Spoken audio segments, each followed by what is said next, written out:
حي على الفلاح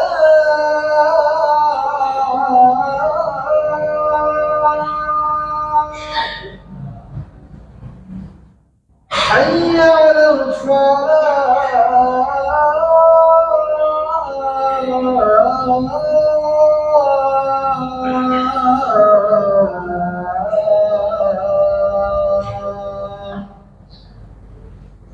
الله أكبر الله أكبر لا إله إلا الله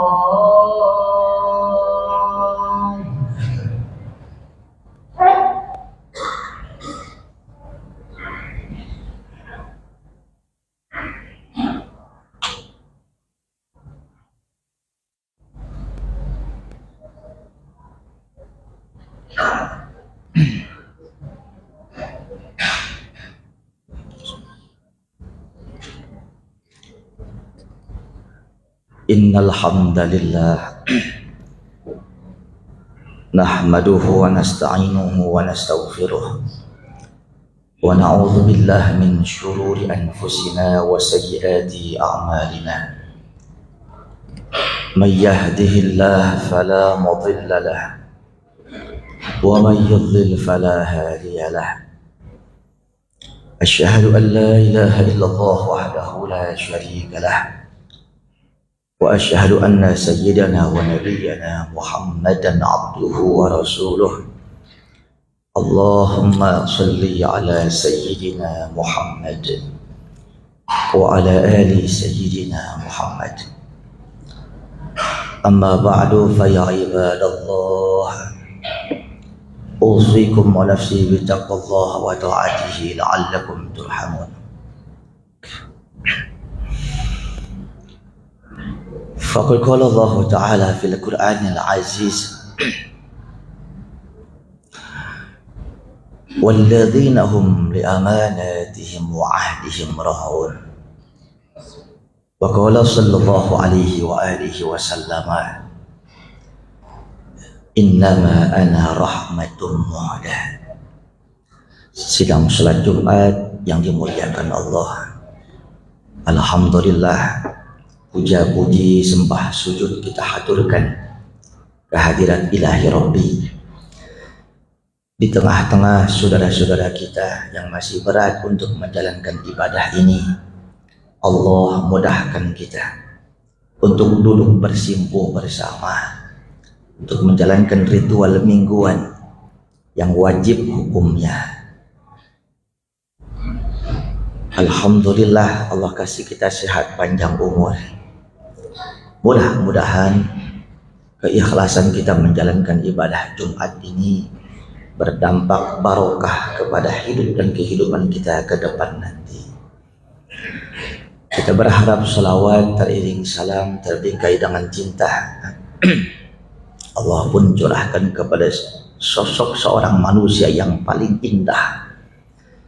Indah parasnya, indah tutur katanya, indah visi dan misinya, segalanya indah.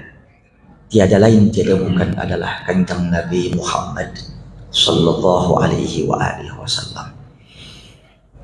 Kita pun berharap pula kepada Allah agar Allah curahkan rahmat kasih sayangnya kepada seluruh keluarga beliau, seluruh sahabat beliau, hingga umatnya akhir zaman. Waktu yang singkat ini mudah-mudahan ada manfaatnya buat al-fakir, buat hadirin semuanya. Paling tidak sebagai satu wacana, jangan sampai hidup kita disia-siakan. Hidup yang teramat singkat ini tidak akan lepas daripada momentum dimensi tempat dan waktu. Siapapun kita, ajal akan menjemput kita. Oleh sebab itu, nasihat-nasihat di dalam mimbar-mimbar Jumat dan sebagainya paling tidak menjadi pelajaran buat kita semuanya agar lebih menata kehidupan kita lebih baik dan berkah lagi. Saudara,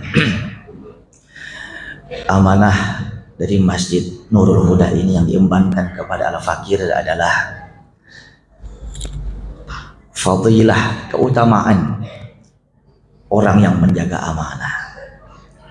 Kalau kita runtun atu-atu secara etimologi, terminologi, fakta empiris, data-data primer dan sekunder, itu 3,5 jam belum tuntas.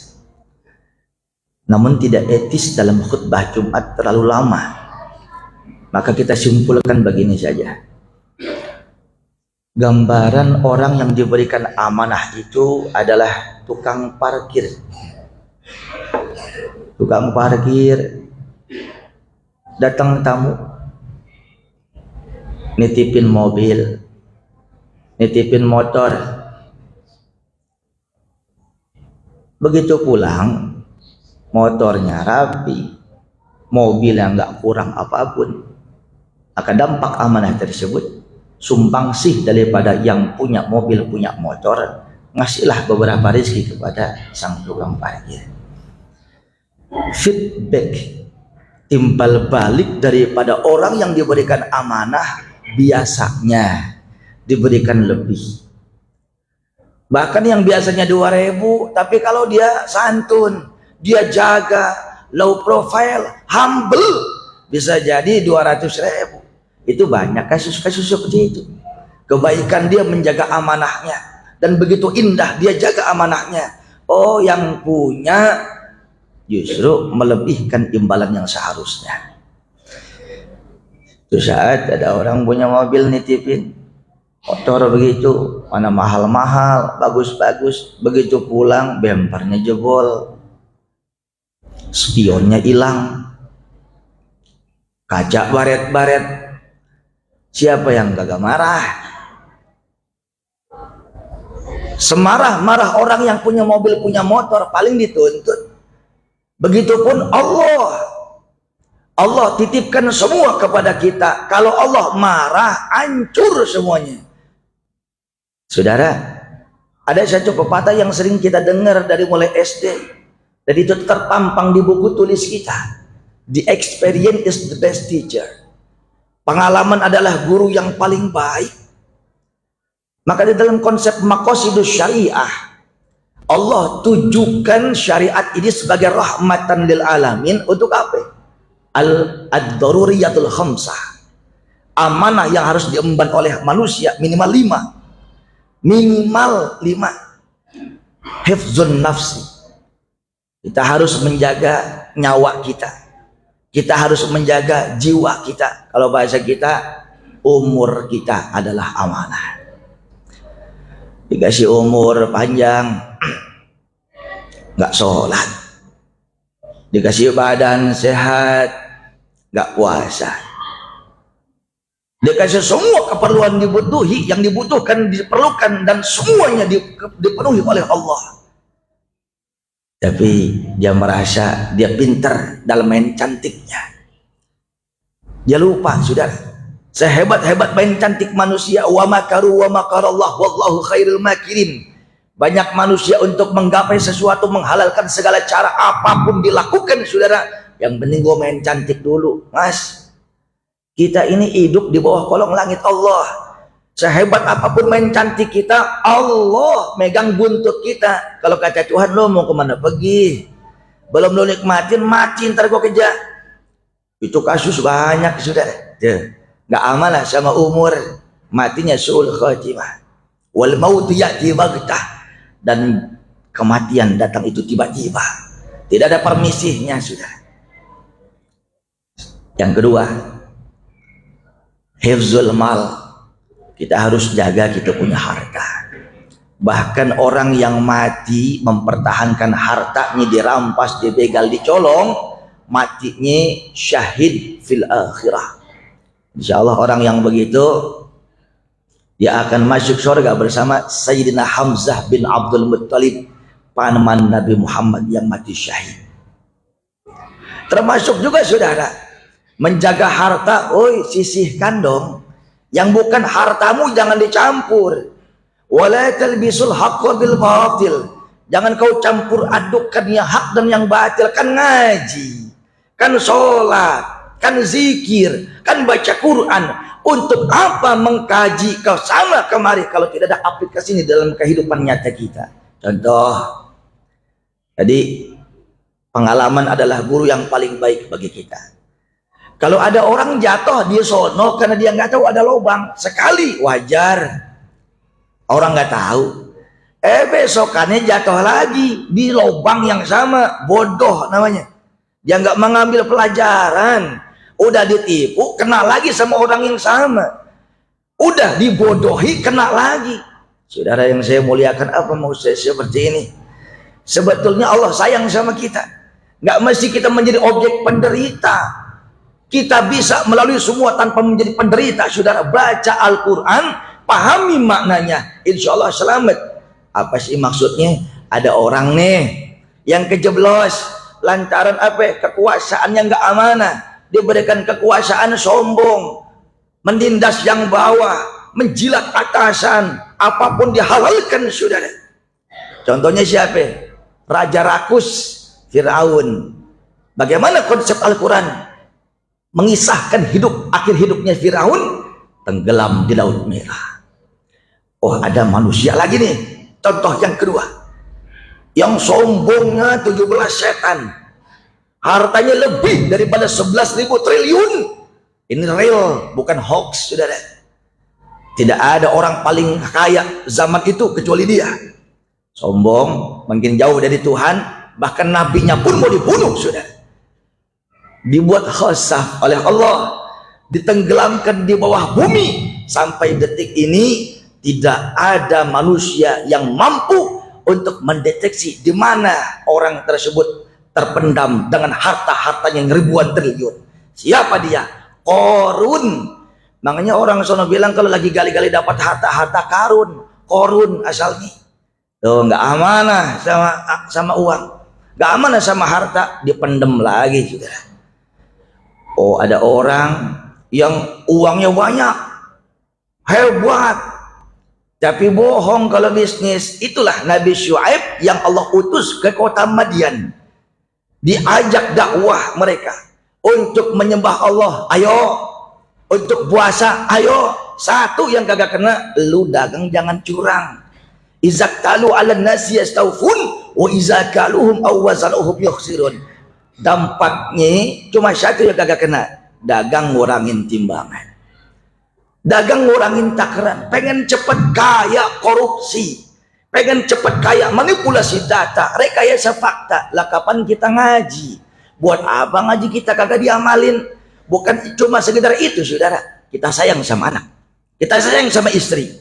Rasul mengatakan harta yang kita dapat dari bukan jalan yang halal alias haram, fannar aulabi, maka daging lebih pantas untuk dijadikan sebagai itu anak, itu istri, itu pembantu, itu semua yang kita tanggung. Dampaknya hancur rumah tangga, anak susah diatur, residivis, terjerembab di narkoba, prostitusi, pergaulan bebas, istri yang selingkuh, hancur rumah tangga. Mas, jangan salahkan mereka. Ingat dong, jangan egois jadi manusia. Uang apa yang ente kasih dulu? Mungkin doa-doa orang yang zalim kepada kita, zalim kepada mereka, kita doa jadi dijabah sama Allah, pada akhirnya begitu. Kita ungkap 6 jam gak habis nih, saudara. Nih dia nih, amanah kita terhadap harta, amanah juga terhadap kita punya akal, kita punya pikiran. Jangan sampai akal kita koslet. Salah satunya mabok, narkoba, itu akan mengurangi eksistensi bagaimana regulasi akal. Maka diharamkanlah mabok-mabokan, salah satu hikmahnya untuk menjaga akal kita. Termasuk di dalamnya ada ilmu. Lah dikasih ilmu sombong, dikasih ilmu pamer, dikasih ilmu untuk jor-joran. Mas, kalau ngomong sekedar ilmu, iblis lebih alim dari manusia. Kenyataannya 2000 tahun iblis itu menjadi penasihat malaikat.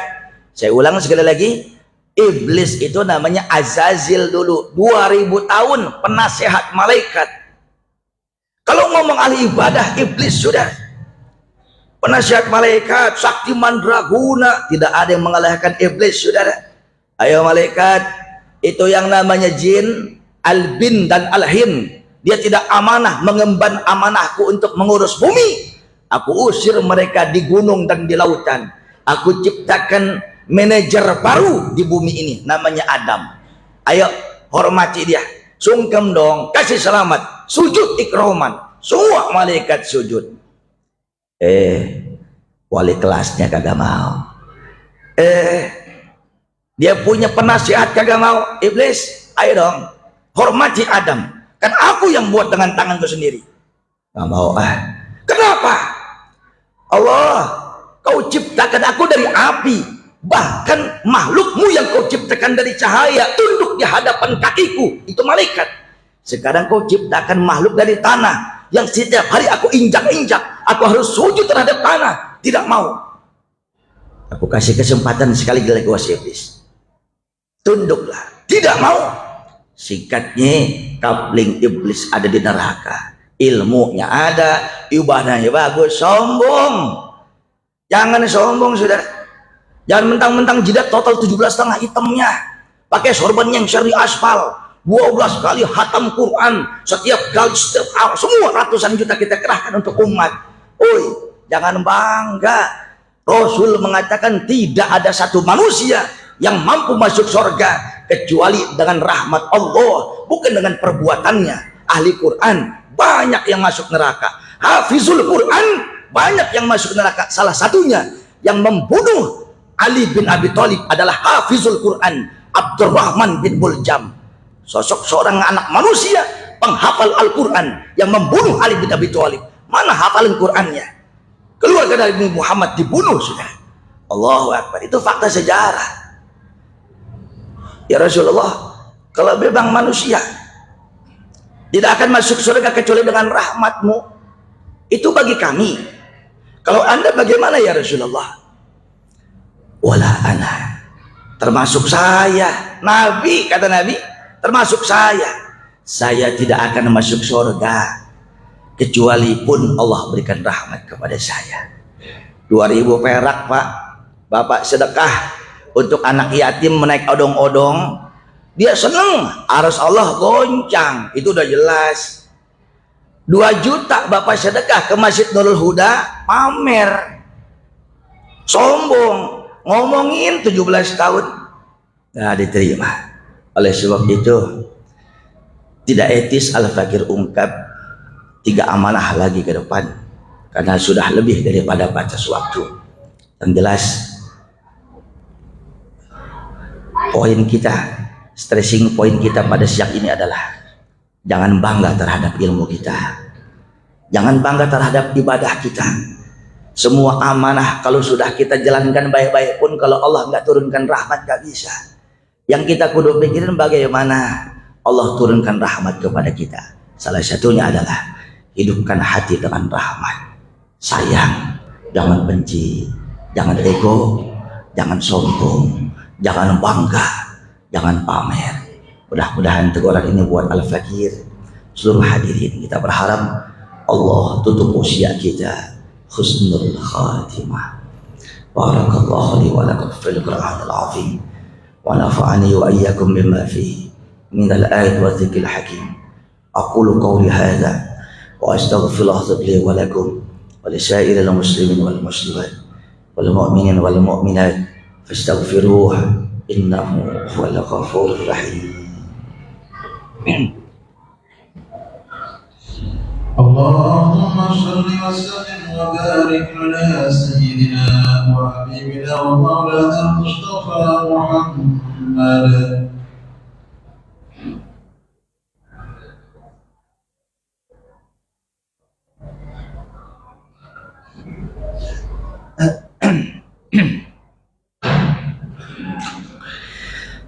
Alhamdulillahi wa kafa, wassalatu wassalamu ala rasulil mustafa wa ala alihi wa sahbihi ahli filki wal wafa. Asyhadu an la ilaha illallah wahdahu la syarika lah, wa asyhadu anna sayyidina wa nabiyyana Muhammadan abduhu wa rasuluh. Allahumma صل على سيدنا محمد وعلى آل سيدنا محمد. أما بعد فيا عباد الله اتقوا الله ما استطعتم وسارعوا إلى مغفرة ربكم وجنة. واعلموا أن الله تعالى أمركم بأمر بدأ فيه بنفسه وثنى بملائكته المسبحة بكرسي، فقال تعالى ولم يزل قائلا عليما إن الله وملائكته يصلون على النبي يا أيها الذين آمنوا صلوا عليه وسلموا تسليما. اللهم صل على سيدنا محمد وعلى آل سيدنا محمد كما صليت على سيدنا إبراهيم وعلى آل سيدنا إبراهيم، وبارك على سيدنا محمد وعلى آل سيدنا محمد كما باركت على سيدنا إبراهيم وعلى آل سيدنا إبراهيم في العالمين إنك حميد مجيد. ورضي اللهم عن الخلفاء الراشدين أبي بكر وعمر وعثمان وعلي، وعن بقية الصحابة والتابعين وتابع التابعين ومن تبعهم بإحسان إلى يوم الدين، وعلينا معهم برحمتك يا أرحم الراحمين. اللهم اغفر للمسلمين والمسلمات والمؤمنين والمؤمنات الأحياء منهم والأموات إنك سميع قريب مجيب الدعوات يا قاضي الحاجات. اللهم أعز الإسلام والمسلمين، اللهم أعز الإسلام والمسلمين، اللهم أعز الإسلام والمسلمين، وأذل الشرك والمشركين، ودمر أعداء الدين، وأعلي كلمتك إلى يوم الدين. اللهم آمنا في دورنا وأصلح ولاة أمورنا، واجعل اللهم ولايتنا في من خافك واتقاك واتبع رضاك. اللهم دفع عنا البلاء والوباء والربا والزنا والزلازل والفواحش والمحن والمخدرات وسوء الفتن ما ظهر منها وما بطن عن بلدنا هذا خاصة وعن سائر بلاد المسلمين برحمتك يا أرحم الراحمين. عباد الله إن الله يأمر بالعدل والإحسان وإيتاء ذي القربى وينهى عن الفحشاء والمنكر والبغي يعظكم لعلكم تذكرون. فاذكروا الله يذكركم واسألوه من فضله يعطيكم ولذكر الله أكبر.